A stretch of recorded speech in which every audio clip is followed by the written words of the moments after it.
বান্দা আমি সবচাইতে বড় শক্তিশালী। কিসের চীনের পাওয়ার, কিসের আমেরিকার পাওয়ার, কিসের রাশিয়ার পাওয়ার? এদের শক্তির কাছে, এদের শক্তি আল্লাহর কাছে কিছুই না, এদের শক্তি আল্লাহর কাছে কিছুই না। দেখেছেন আমেরিকার মধ্যে, নিউ ইয়র্কের মধ্যে দেখতেছেন কিরকম আগুনের দাবানল জ্বলতেছে। আল্লাহ বলেন, এই জালেমের গোষ্ঠী এতদিন পর্যন্ত আমার মজলুম আফগানিস্তানের উপর, আমার মজলুম সিরিয়ার উপর, আমার মজলুম ফিলিস্তিনের উপর, আমার গাজাবাসীর উপর আক্রমণ করেছিস। আগুন কোথা থেকে দিব সেটা খুঁজেও তোরা পাবি না, ক্লু বের করতে পাবি না। আল্লাহ তো সবচাইতে বড় শক্তিশালী।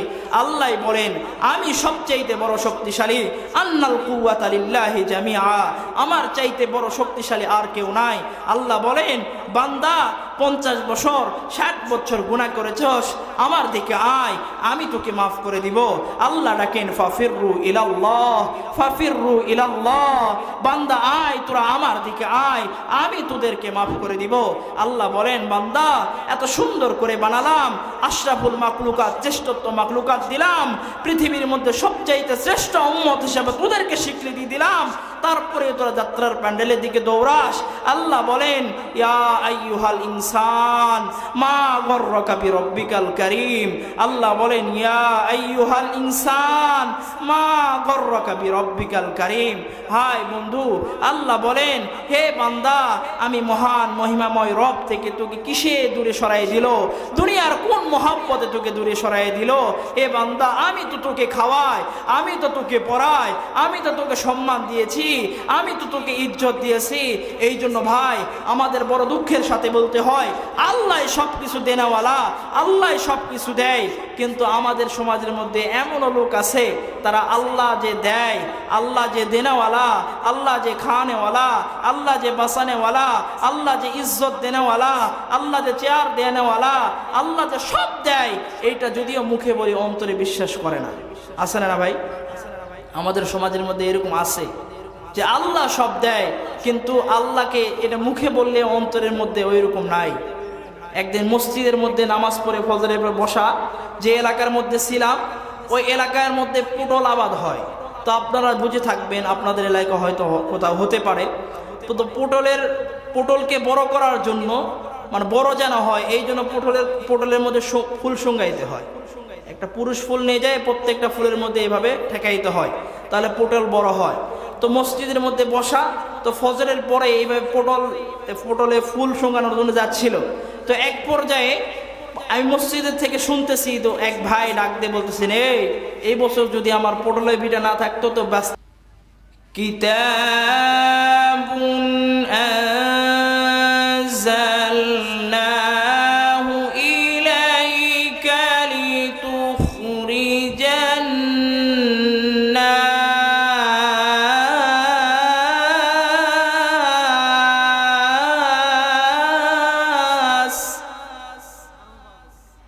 নাস মিনাল যুলুমাতি ইলান নূর।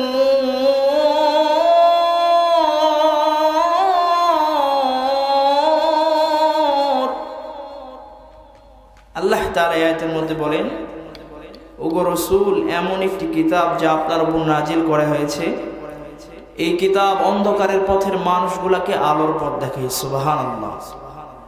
আল্লাহ তাআলা বললেন, কিতাবুন আনজালনাহু ইলাইকা লিতুখরিজান নাস।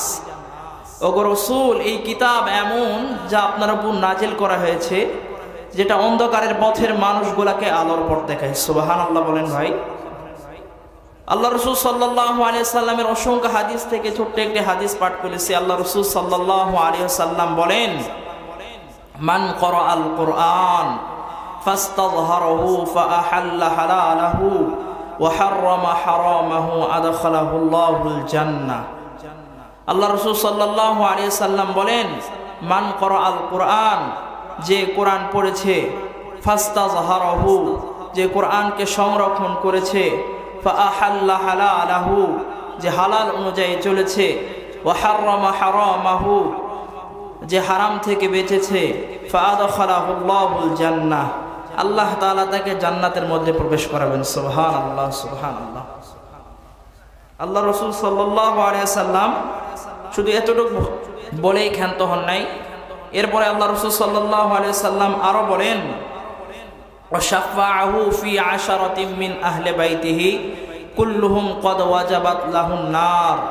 আল্লাহ রাসূল সাল্লাল্লাহু আলাইহি সাল্লাম বলেন, এই 4 গুণে গুণান্বিত ব্যক্তি, যে কোরআন পড়ে, যে কোরআন সংরক্ষণ করে, যে হালাল অনুযায়ী চলে, যে হারাম থেকে বাঁচে, আল্লাহ তাআলা এই 4 গুণে গুণান্বিত ব্যক্তিকে এমন একটা পাওয়ার দিবেন, এমন একটা সুযোগ দিবেন, তার পরিবার থেকে ওয়াশাফাআহু ফি আশারাতিন মিন আহলি বাইতিহি, তার পরিবার থেকে এমন 10 জন ব্যক্তি যাদের উপর জাহান্নাম অবধারিত, এরকম 10 জন ব্যক্তির বিষয়ে সুপারিশ করার অধিকার দিবেন। সুবহানাল্লাহ, সুবহানাল্লাহ।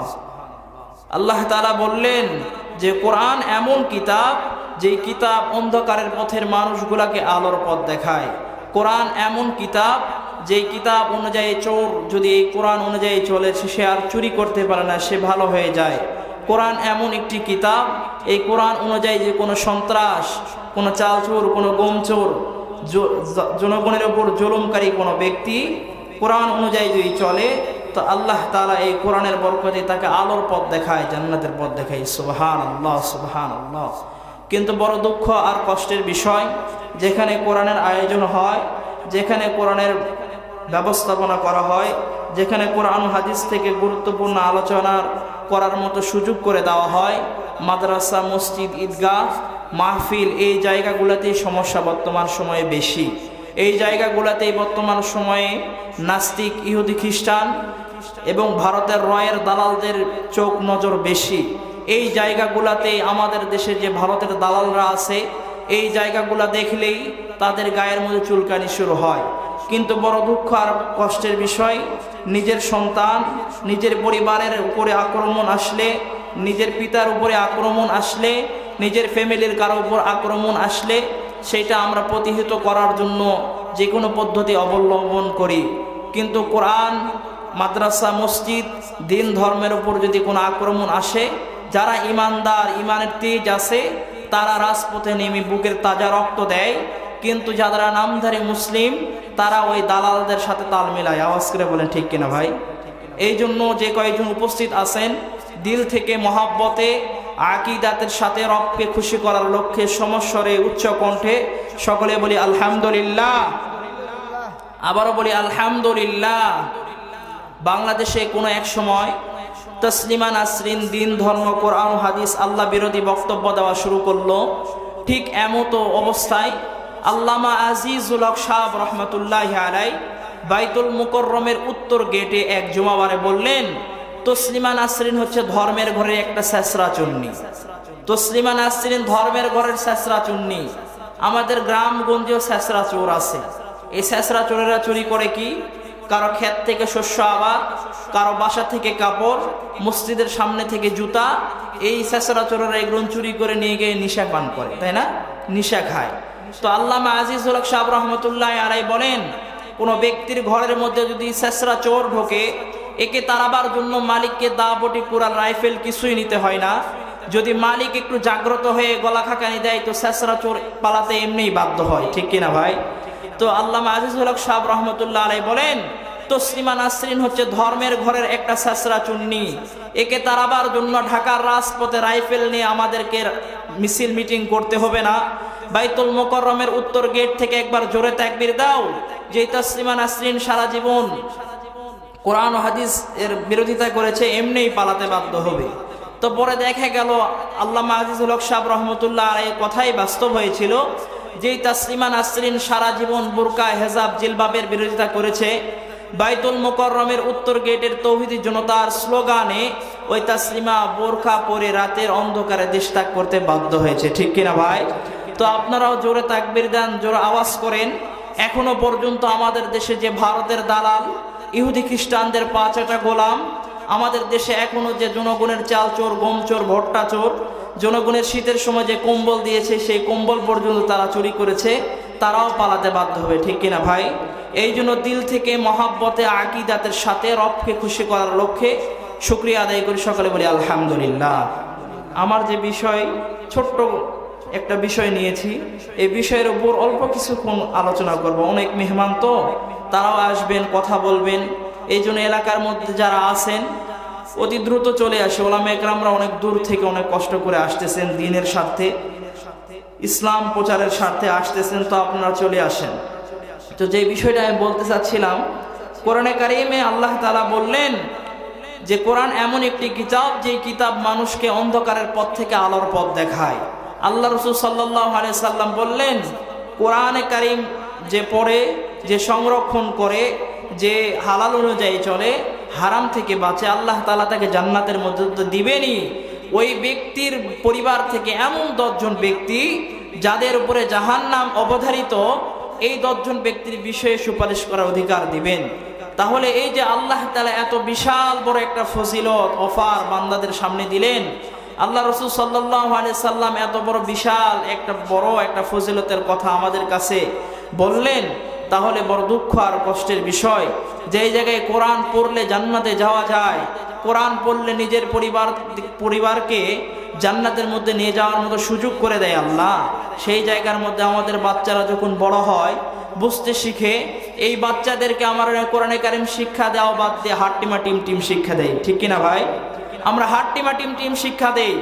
আর যখন দেখবেন একটা বাচ্চা বুদ্ধি হওয়ার পরে সর্বপ্রথম মিথ্যা বানোয়াট কিচ্ছা কাহিনী হাট্টিমা টিম ঘোড়ার ডিম যখন শিখে, এই বাচ্চা বড় হওয়ার পরে এলাকার মুরব্বীদের সামনে দাঁড়ায় থেকে প্রস্রাব করে, এই বাচ্চা বড় হওয়ার পরে এলাকার মুরব্বীদেরকে সম্মান করে না, এই বাচ্চা বড় হওয়ার পরে এলাকার মুরব্বীদের সামনে বিড়ি টানে। আওয়াজ করে বলেন ঠিক কিনা ভাই?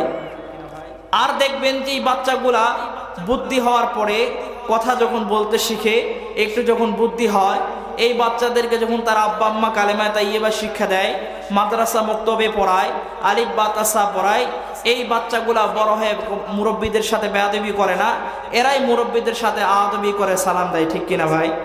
দেখবেন আমাদের সমাজের মধ্যে, আমাদের দেশের মধ্যে একটা নিয়ম আছে, বাচ্চা যখন দুনিয়াতে জন্মগ্রহণ করে, ভূমিষ্ঠ হয়, বাংলাদেশের স্বাস্থ্য কমপ্লেক্স থেকে বিভিন্ন কমিউনিটি সেন্টারে, বিভিন্ন স্বাস্থ্য কমপ্লেক্সে, কারো বাড়ির আঙিনায়, কারো বাড়ির খলার মধ্যে আমাদের দেশের সরকার একটা টিকা দিবস নামে একটা দিবস চালু করেছে। এটা কেন চালু করেছে? একটা বাচ্চা হওয়ার পরে 3 মাসের মধ্যে তাকে কয়েকটা ডোজ দিতে হয় না ভাই? আপনাদের এলাকায় দেয় না? কয়েকটা ডোজ দিতে হয়। কেন? যে আমাদের দেশের স্বাস্থ্য গবেষকরা, তারা স্বাস্থ্য গবেষণা করে দেখেছে, এই বাচ্চা বড় হওয়ার পরে এই বাচ্চার দেহের মধ্যে 7 থেকে 8টা ভাইরাস আক্রান্ত হইতে পারে। তো স্বাস্থ্য গবেষকরা ভাবলেন যে এই বাচ্চা যদি বড় হওয়ার পরে এর দেহের মধ্যে যদি কোনো বড় ভাইরাস আক্রান্ত করে, তাহলে তাকে বাঁচানো সম্ভব হবে না। এই জন্য ওই ভাইরাস থেকে বাঁচানোর জন্য আগ থেকেই আমাদের দেশের সরকার, স্বাস্থ্য কমপ্লেক্সের লোকেরা, কর্মকর্তারা একটা নিয়ম পদ্ধতি চালু করেছে যে একটা বাচ্চাকে ভূমিষ্ঠ হওয়ার পরে 3 মাসের মধ্যে 3 থেকে 4টা টিকা দেওয়ার নিয়ম ব্যবস্থা আছে, তাই না ভাই? এই নিয়মটা চালু আছে।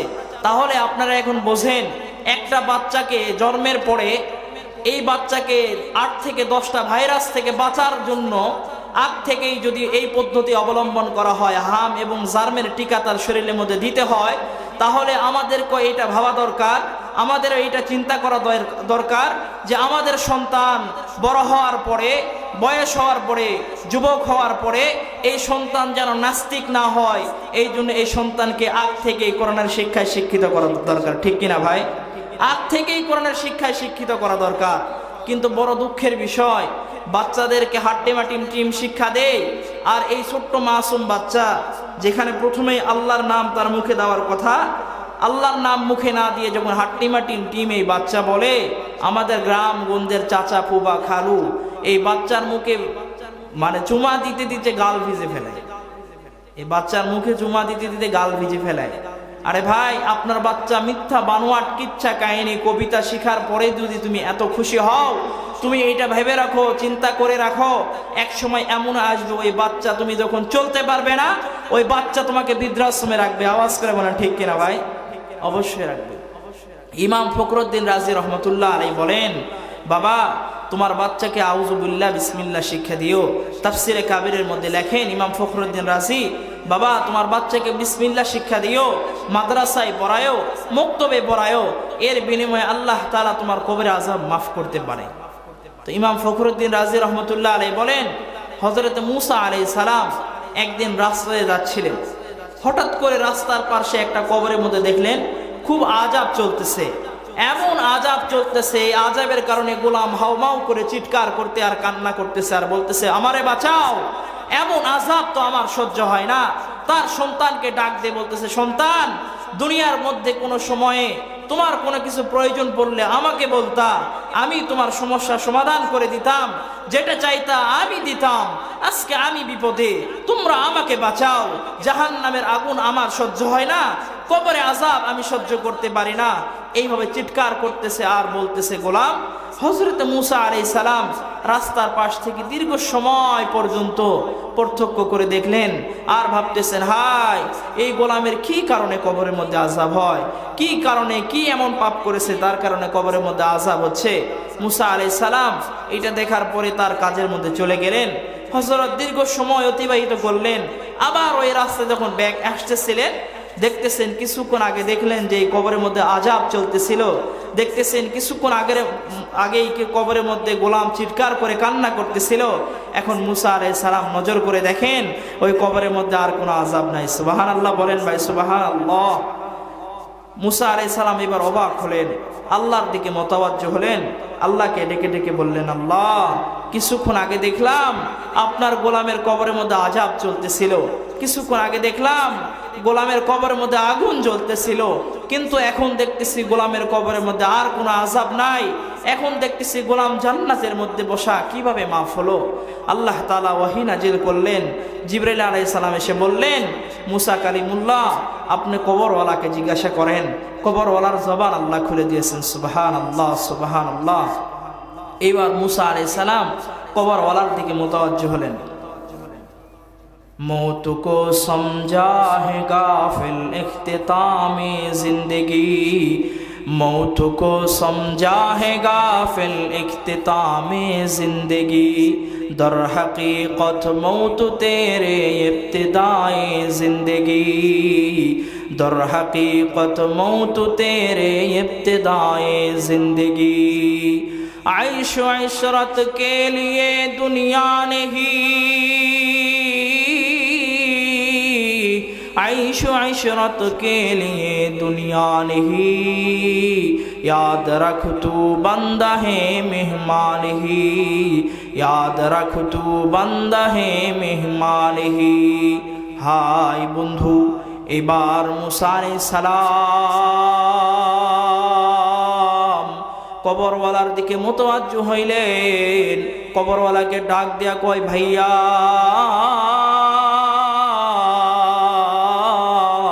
কিছুক্ষণ আগে দেখলাম তোমার কবরের মধ্যে এত পরিমাণ আযাব চলতেছিল, এত পরিমাণ আগুন জ্বলতেছিল, যার কারণে তুমি চিৎকার করে কান্না করতেছিলা রে ভাই। এখন দেখতেছি তোমার কবরের মধ্যে আর কোনো আযাব নাই, কিভাবে মাফ হয়ে গেল, কি কারণে বন্ধ হয়ে গেল? হাই বন্ধু, খেয়াল করে শুনবেন, দিনের কান লাগাইয়া শুনেন। হাই, এইবার কবরওয়ালার জবান আল্লাহ খুলে দিয়েছেন। এবার কবরওয়ালা ডাক দিয়া করে, হুজুর, আপনি যা দেখেছেন বাস্তব দেখেছেন, যা দেখেছেন সত্য দেখেছেন। আল্লাহ তাআলার দুনিয়াতে থাকা অবস্থায়, দুনিয়ার জগতে যখন আমি ছিলাম, আল্লাহর ইবাদত করি নাই, আল্লাহ নামাজ পড়ার হুকুম দিয়েছিলেন, নামাজ আদায় করি নাই। মূসা আলাইহিস সালামের জামানায় কিন্তু নামাজের শরীয়ত ছিল, নামাজের হুকুম ছিল, কিন্তু নামাজ পড়ি না। হুকুম ছিল হারাম থেকে বাঁচার, হারাম থেকে বাঁচি নাই। এই জন্য আল্লাহ পাকের হুকুম অমান্য করার কারণে রব্বে মই কারীম আমাকে অন্ধকার কবরের মধ্যে গ্রেফতার করেছে। হায় বন্ধু, এইবার মূসা আলাইহিস সালাম ডাক দিয়া কয়, ভাইয়া রে, কি কারণে তোমার কবরে আযাব বন্ধ হয়ে গেল, কোন কারণে আল্লাহ মাফ করে দিলেন? এইবার মূসা আলাইহিস সালামের প্রতি উত্তরে এবার গোলাম ডাক দিয়া বলে, হুজুর, আমি যেই অবস্থায় দুনিয়া থেকে আসি, দুনিয়া থেকে পরজগতে অন্ধকার কবরের মধ্যে আসলাম, এমত অবস্থায় আমার যে দুনিয়ার মধ্যে যে বিবি ছিল, এই বিবিটা গর্ভ অবস্থায় ছিল, তার পেটের মধ্যে একটা বাচ্চা ছিল। আল্লাহর হুকুম না মানার কারণে অন্ধকার কবরে আল্লাহ তাআলা আমাকে অন্ধকার কবরের মধ্যে আযাবের মধ্যে গ্রেফতার করলেন,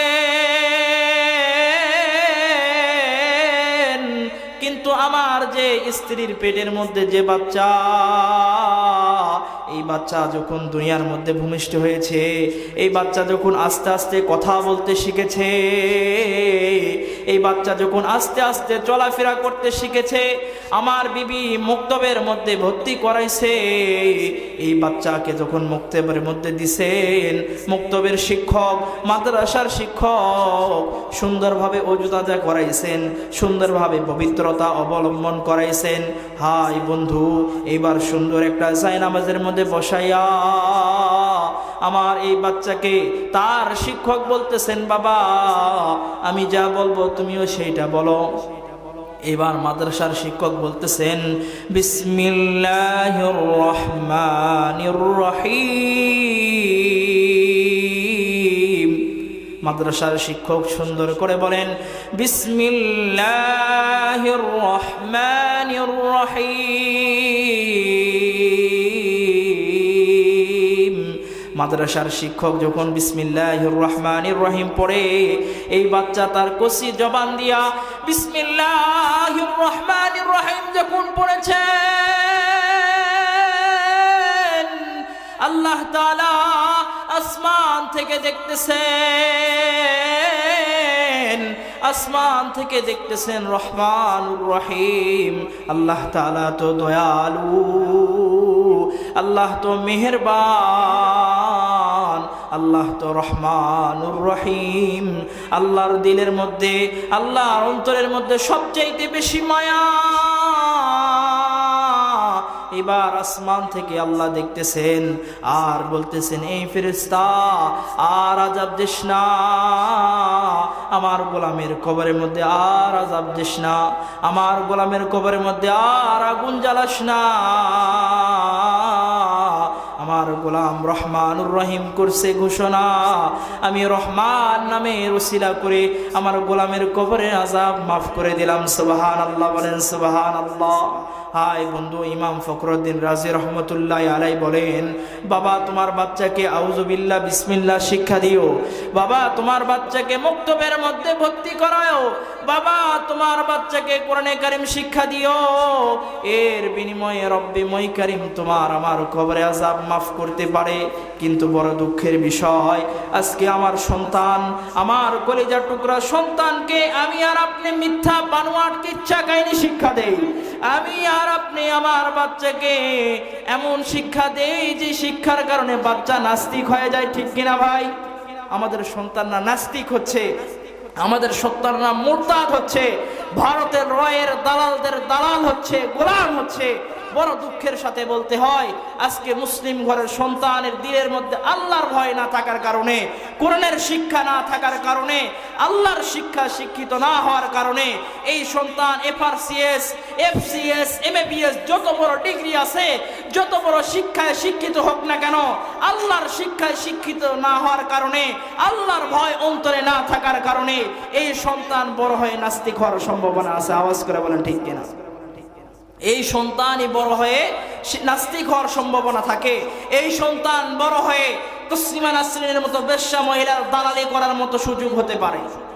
এরাই বড় হয়ে দালাল হবে ভারতের, এরাই বড় হয়ে নাস্তিকদের দালাল হবে। কিন্তু বড় দুঃখের সাথে বলতে হয়, আজকে বাংলাদেশের মধ্যে 95% মুসলমানের দেশ, দেশের মধ্যে ফজরের সময় ঘুম ভাঙলেও মুসলমানরা আজানের আওয়াজ শোনে, যেই দেশের মধ্যে ঘুমাইতে গেলেও আজানের আওয়াজ শুনে ঘুমাইতে যায়, সেই জায়গার মধ্যে আমার দেশের মধ্যে নাস্তিক ইস্কনদের দালালরা প্রকাশ্যে ভাবে মুসলমানদেরকে জবাহ করতে চায়, স্পষ্ট ভাষায় বলতে চায়। এই বড় ওলামা একরামদের মঞ্চ থেকে, হাফিজুর রহমান সিদ্দিকী সাহেবের মঞ্চ থেকে, ওলামা একরামদের মঞ্চ থেকে আজকে স্পষ্ট ভাষায় ঐক্যের আহ্বান করতে চায়। কে হানাফি, কে শাফিঈ, কে মালিকি, কে হাম্বলি, কে আহলে হাদিস, কে লা মাযহাবি, কে চরমোনাই, কে হেফাজত ইসলাম, কে আলিয়া, কে কওমি, হেদায়েত ভুলে যাও, হাতে হাত রাখো, ময়দানে ঝাঁপিয়ে পড়ো। ভারতের দালাল একটাও বাংলাদেশে থাকতে পারবে না। আওয়াজ করে বলেন ঠিক কিনা? একটা নাস্তিক বাংলাদেশে থাকার মতো সুযোগ হবে না। দেখছেন 16টা বছর পর্যন্ত সাধারণ জনগণের উপর কি পরিমাণ জুলুম করেছে, কি পরিমাণ জুলুমের স্টিম রোলার চালাইছে। কিন্তু আল্লাহ তাআলার অশেষ মেহেরবানি, আমার দেশের প্রত্যেকটা ঘরের, প্রত্যেকটা মায়ের ঔরস থেকে মুসলিম ঘরের সন্তানরা তাদের বুকের তাজা রক্ত দিয়ে আমার এই দেশকে নতুনভাবে আবার স্বাধীন করেছে। একটা কথা মনে রাখবেন, এখানে মুরব্বীরাও আছেন, রাগ করবেন না। একটা কথা স্মরণ রাখবেন, আল্লাহ তাআলা যখন কোনো জমিনকে পবিত্র করতে চান, আল্লাহ তাআলা যখন কোনো জমিনকে কালেমার পতাকা উদ্দিন করতে চান, তখন আল্লাহ তাআলা এই জমিনের মধ্যে যুবকদের পবিত্র রক্তর দ্বারা এই জমিনকে পবিত্র করে। ঠিক কিনা ভাই? যুবকদের পবিত্র রক্তর দ্বারা, যুবকদের শরীরের পবিত্র রক্তর দ্বারা এই জমিনকে পবিত্র করেন। কারণ যুবকদের শরীরের মধ্যে, রক্তের মধ্যে কোনো গাদ্দারি নাই, যুবকদের রক্তের মধ্যে কোনো গাদ্দারি নাই। আল্লাহ রাসূল সাল্লাল্লাহু আলাইহি সাল্লামকে মক্কা থেকে মদিনায় বের করে দেওয়ার পিছনে বুড়াদের হাত ছিল। আল্লাহ রাসূল সাল্লাল্লাহু আলাইহি সাল্লামের কাঁধের উপর উটের নারী বুড়ি চাপায় দেওয়ার পিছনে বুড়াদের, এই গাদ্দারদের হাত ছিল। এই জন্য আল্লাহ তাআলা বাংলার জমিনকে নাস্তিক, মুরতাদ, জালেমদের হাত থেকে বাঁচাইবার জন্য, জালেমদের হাত থেকে মুক্ত করার জন্য, এই জমিনকে পবিত্র করার জন্য আল্লাহ তাআলা যুবকদের রক্ত দ্বারা পবিত্র করেছেন। আওয়াজ করে বলেন ঠিক কিনা? এই জন্য যেটা বলতে চাচ্ছিলাম, আল্লাহ তাআলা আমাদেরকে মুসলিম ঘরের মধ্যে জন্মগ্রহণ করার মতো সুযোগ দিয়েছেন। আল্লাহ তাআলার অনেক বড় নিয়ামত, আল্লাহ তাআলার হাজারো শুকরিয়া, যেই শুকরিয়া আমরা গুণে শেষ করতে পারবো না। আল্লাহ তাআলা নিজেই বলেন, وَإِن تَعُدُّوا نِعْمَةَ اللَّهِ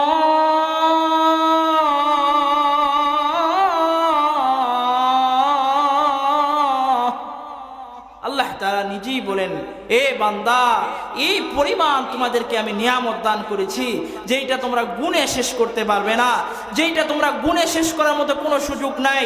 এত পরিমাণ আল্লাহ তাআলা নিয়ামত দান করেছেন। হাই ভাই, আল্লাহ এত সুন্দর নিয়ামত দান করার পরেও, এত সুন্দর আজকে এই বামনসাতাবাসী যুব সমাজ, মসজিদে আল আকসার এই যুব সমাজ, এই এলাকার ভাইয়েরা এত সুন্দর একটা আয়োজন করেছে। তারপরে এত সুন্দর আয়োজনের মধ্যে আমরা না এসে বাসার মধ্যে এখনো গল্প গুজব করতেছি। ওলামা একরাম দূর দূরান্ত থেকে আসতেছেন, তারাও কথা বলবেন, এই জন্য আমরা অতি দ্রুত মাহফিলে চলে আসি। হাই ভাই, বড় দুঃখের সাথে বলতে হয়, আল্লাহ এত সুন্দর আমাদেরকে দেহ দান করেছেন। আল্লাহ নিজেই বলেন, লাকাদ খালাকনাল ইনসান ফি আহসানি তাকওয়িম, বান্দা আমি তোমাকে এত সুন্দর অবয়ব দিয়ে তৈরি করেছি, এত সুন্দর অবয়ব আমি দুনিয়ার কাউকে দেই নাই, এত সুন্দর সৃষ্টি আমি তোমাকে দান করেছি, এত সুন্দর অবয়ব তোমাকে আমি দান করেছি, কাউকে দেই নাই। বান্দা, তারপরে তুমি আমার বিরোধিতা করো, তারপরে তুমি যাত্রার প্যান্ডেলের দিকে দৌড়াও, তারপরে তুমি নাস্তিকদের মিটিং মিছিলের মধ্যে দৌড়াও। হাই বন্ধু, বড় দুঃখের সাথে বলতে হয়, আল্লাহ এত সুন্দর করে তৈরি করছেন, এত সুন্দরভাবে বানাইছেন। আল্লাহ তো রহমান, আল্লাহ এমন রহমান, যে বান্দা আল্লাহর হুকুম মানে আল্লাহ তাকেও পালে, যে বান্দা আল্লাহর হুকুম মানে না তাকেও পালে। আল্লাহ তো এমন দয়ালু, আল্লাহ এত দয়ালু, আল্লাহ এত পরিমাণ দয়ালু। প্রত্যেকটা বান্দাকে আল্লাহ তার নজর দিয়া, তার কুদরতি নজর দিয়া সমান তালে পালতেছেন। তারপরে আমরা আল্লাহর কাছে না আসে, আল্লাহর পথে না আসে নাস্তিকদের পিছনে দৌড়াইতেছি, নাস্তিকদের মিটিং মিছিলে দৌড়াইতেছি। আয় ভাই, আল্লাহ বলেন, বান্দা গুনাহ করেছো, তুমি আমার দিকে আসো। আল্লাহ বলেন, ফাফিরু ইলাল্লাহ, ফাফিরু ইলাল্লাহ, বান্দা তুই আমার দিকে আয়, আমার দিকে দৌড়া। তুই 60 বছর পর্যন্ত গুনাহ করেছিস, আমার কাছে চা, আমি তোকে মাফ করব। তোর কি প্রয়োজন? আমি তো সবচাইতে বড় শক্তিশালী, আমার চাইতে বড় শক্তিশালী আর কেউ নাই, আমার চাইতে বড় দেনেওয়ালা আর কেউ নাই, আমার উপরের তো আর কোনো উপর নাই। আল্লাহর উপরের কোনো উপর আছে ভাই? একটু নজর দেন, আল্লাহর উপরের কোনো উপর আছে? আল্লাহর উপরের কোনো উপর নাই। এ ভাই, আল্লাহ সবচেয়ে বড় শক্তিশালী। আল্লাহ বলেন, আন্নাল কুওয়াতা লিল্লাহি জামিআ, বান্দা আমি সবচেয়ে বড় শক্তিশালী। কিসের চীনের পাওয়ার, কিসের আমেরিকার পাওয়ার, কিসের রাশিয়ার পাওয়ার? এদের শক্তির কাছে, এদের শক্তি আল্লাহর কাছে কিছুই না, এদের শক্তি আল্লাহর কাছে কিছুই না। দেখেছেন আমেরিকার মধ্যে, নিউ ইয়র্কের মধ্যে দেখতেছেন কিরকম আগুনের দাবানল জ্বলতেছে। আল্লাহ বলেন, এই জালেমের গোষ্ঠী এতদিন পর্যন্ত আমার মজলুম আফগানিস্তানের উপর, আমার মজলুম সিরিয়ার উপর, আমার মজলুম ফিলিস্তিনের উপর, আমার গাজাবাসীর উপর আক্রমণ করেছিস, আগুন কোথা থেকে দিব সেটা খুঁজেও তোরা পাবি না, ক্লু বের করতে পাবি না। আল্লাহ তো সবচেয়ে বড় শক্তিশালী। আল্লাহ বলেন, আমি সবচেয়ে বড় শক্তিশালী। আন্নাল কুওয়াতা লিল্লাহি জামিআ, আমার চাইতে বড় শক্তিশালী আর কেউ নাই। আল্লাহ বলেন, বান্দা 50 বছর 60 বছর গুনাহ করেছস, আমার দিকে আয়, আমি তোকে মাফ করে দিব। আল্লাহ ডাকেন, ফাফিরু ইলাল্লাহ, ফাফিরু ইলাল্লাহ, বান্দা আয়, তোরা আমার দিকে আয়, আমি তোদেরকে মাফ করে দিব। আল্লাহ বলেন, বান্দা এত সুন্দর করে বানালাম, আশরাফুল মাখলুকাত, শ্রেষ্ঠত্ব মাখলুকাত দিলাম, পৃথিবীর মধ্যে সবচাইতে শ্রেষ্ঠ উম্মত হিসেবে তোদেরকে স্বীকৃতি দিলাম, তারপরে তোরা যাত্রার প্যান্ডেলের দিকে দৌড়াস। আল্লাহ বলেন, ইয়া আইয়ুহাল ইনসান মা গররাকা বিরব্বিকাল কারীম। আল্লাহ বলেন, ইয়া আইয়ুহাল ইনসান মা গররাকা বিরব্বিকাল কারীম। হাই বন্ধু, আল্লাহ বলেন, হে বান্দা, আমি মহান মহিমাময় রব থেকে তোকে কিসে দূরে সরাই দিল? দুনিয়ার কোন মহব্বতে তোকে দূরে সরাই দিল? হে বান্দা, আমি তো তোকে খাওয়াই, আমি তো তোকে পড়াই, আমি তো তোকে সম্মান দিয়েছি, আমি তো তোকে ইজ্জত দিয়েছি। এই জন্য ভাই, আমাদের বড় দুঃখের সাথে বলতে হয়, আল্লাহ সব কিছু দেনেওয়ালা, আল্লাহ সব কিছু দেয়।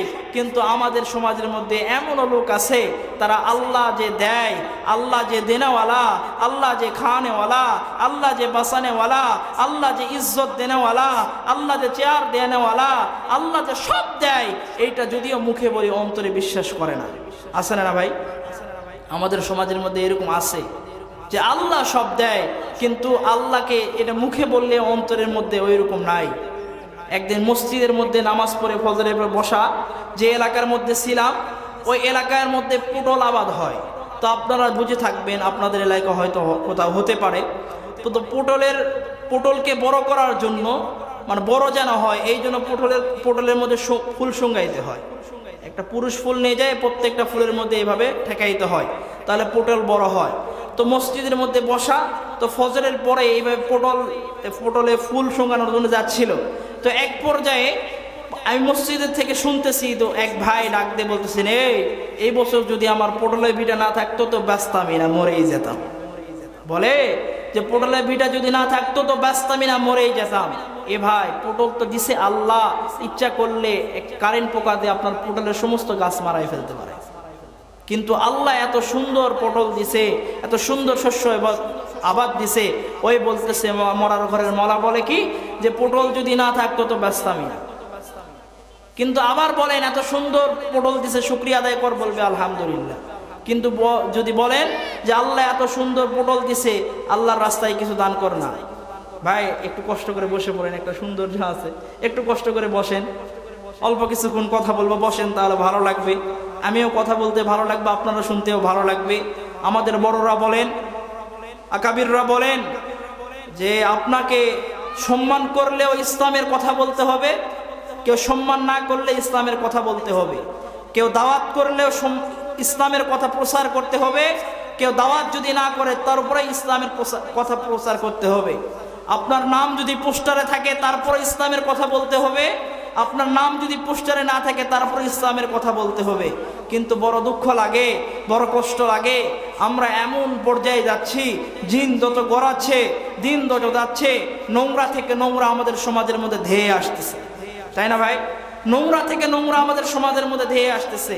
একটা কথা বলি, আমি কিন্তু আপনাদের এলাকার সন্তান, আমার বাড়ি ওই যে ভীমপুর, আপনাকে এলাকার সন্তান, বাইরে থাকি, পরিচিত নাই।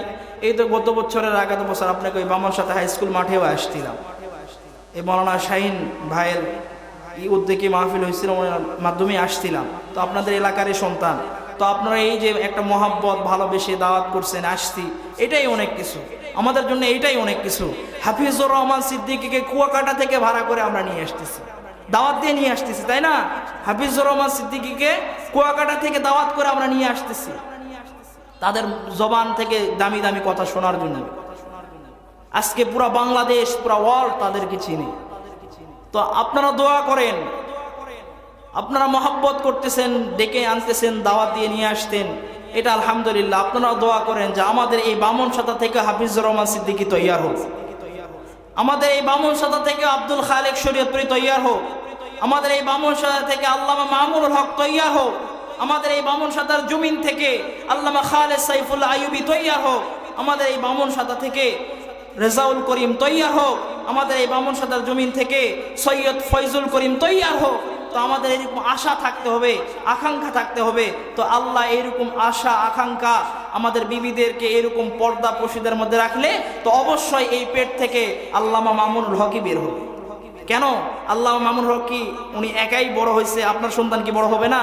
আপনি দোয়া করেন, আপনার সন্তানকে মেহনত করতে বলেন, ফিকিরে থাকেন, চেষ্টা করেন এই বামনসাতার জমিন থেকে আবারও মামুনুল হক তৈরি হবে। এক মামুনুল হক জেলের মধ্যে বন্দী ছিল, লক্ষ মামুনুল হক ঘরে ঘরে তৈয়ার করে দিছে আল্লাহ। এক হাফেজ হুজুর রহমতুল্লাহ আলাই জেলের মধ্যে বন্দী ছিল, লক্ষ হাফিজ হুজুর রহমতুল্লাহ আলাই তৈয়ার করে দিছে।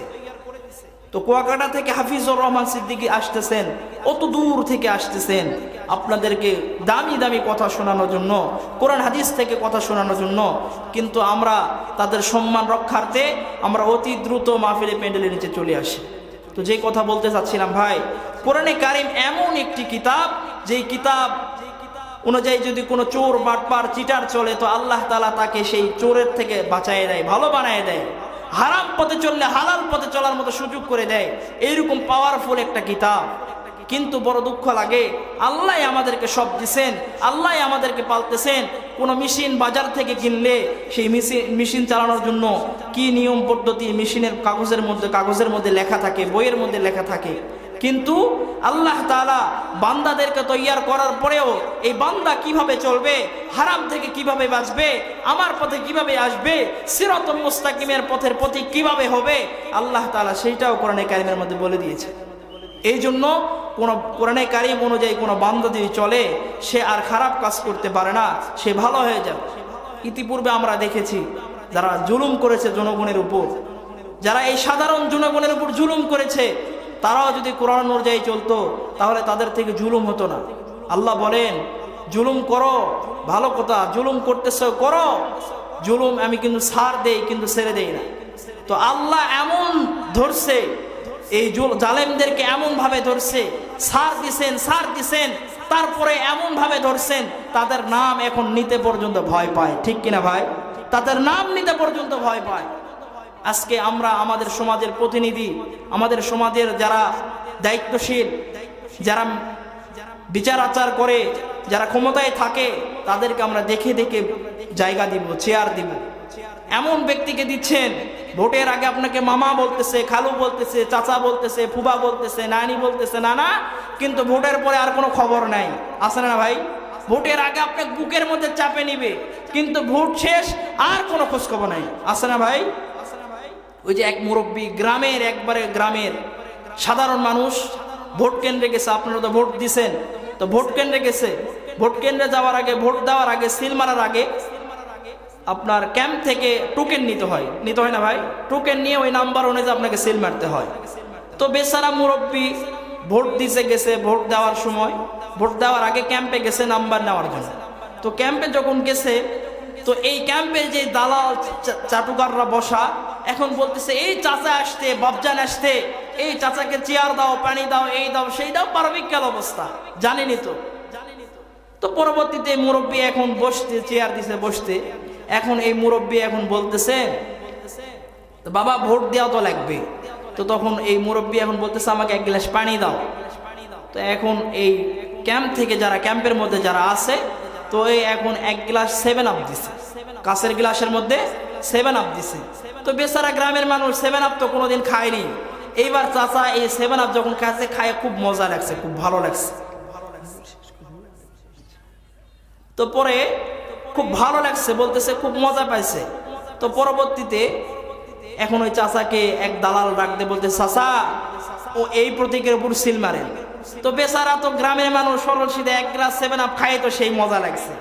এখন বেচারা চলে গেছে, যে এই প্রতীকের উপর সিল মারতে বলছে, ওই প্রতীকে সিল মারার জন্য চলে গেছে। এখন ভিতরে যায়, ওই প্রতীকে ওই কথা অনুযায়ী সিল মারে, এখন বের হয়ে আসতে, এখন বের হয়ে ওই যে 7 আপ খায় তো চাচাক ভালো লাগছে, জীবনে খায়নি গ্রামের মানুষ, আবার ঘুরে ওই ক্যাম্পে আসতে। এখন এই ক্যাম্পের মধ্যে আসার পরে কেউ চাচাও কয় না, ফুবাও কয় না, মামাও কয় না, খালুও কয় না, কিচ্ছু বলে না। এক পর্যায়ে ওই চাচা এখন নিজে নিজেই বসার পরে এখন বলতেছে, বাপজান 1 গ্লাস পানি দাও। চাচা তোর 7 আপ খায় ভালো লাগছে, এখন চাচা চাচ্ছে আবার 1 গ্লাস 7 আপই খাবে। তো পরবর্তীতে এখন ওই দালালরা ক্যাম্পে যারা বসা আছে, ওরা আর 7 আপ না দিয়ে এখন দিছে সাদা 1 গ্লাস ফ্রেশ পানি। তো চাচা এখন পানি এই পান করার পরে দেখতেছে প্যানসা লাগে। চাচা এখন করছে, বাপজান এই পানি নয় বাবা, যে পানি গ্লাসের মধ্যে ঢাললে ফস করে ওটা, ওই পানিটা দাও। 7 আপ গ্লাসের মধ্যে ঢাললে ফস করে ওঠে না, করছে ওই পানিটা দাও। এখন ক্যাম্পের এক কর্নার থেকে এক দালাল ডাক দিয়ে করছে, চাচা ভোটের আগে পানি ফস করে, ভোটের পরে পানি ফস করে না। আমাদের অবস্থা এরকম। এমন ব্যক্তিকে আমাদের সমাজের মধ্যে প্রতিনিধি হিসেবে আমরা বানাই।